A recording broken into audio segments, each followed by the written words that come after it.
Supreme Court cases related to the First Amendment as part of this video series. The First Amendment protects the freedom of assembly, religion, press, speech, and the right to petition the government.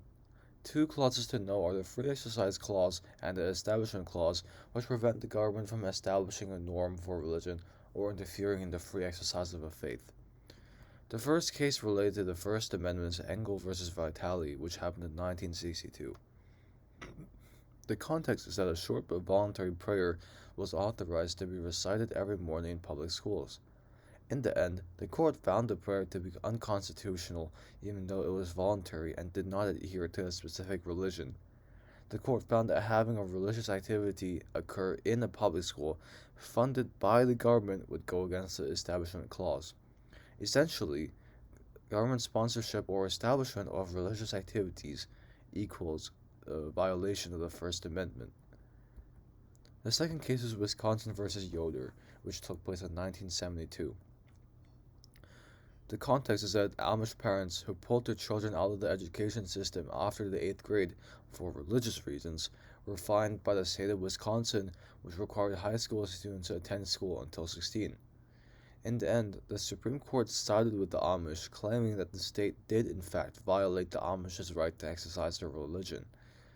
This decision was highly significant as it demonstrates that an individual's freedom to practice their religious beliefs takes precedence over federal and state interests, which in this case was to send children to school until at least 16.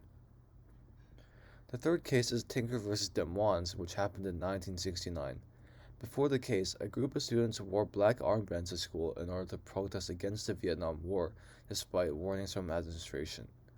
The students were then sent home, so they decided to sue the school for violating their freedom of expression. In the end, the judges decided that suppression of free speech was only justified if said speech significantly interfered with regular operations. The ruling confirmed that the right to expression was more important than the potential disorder it could result in. The fourth case related to the First Amendment is New York Times versus the United States, which happened in 1971. The context is that the Nixon administration tried to prevent the New York Times from publishing material that belonged to a study about U.S. intervention in Vietnam conducted by the Department of Defense for concerns of national security, a practice otherwise known as prior restraint.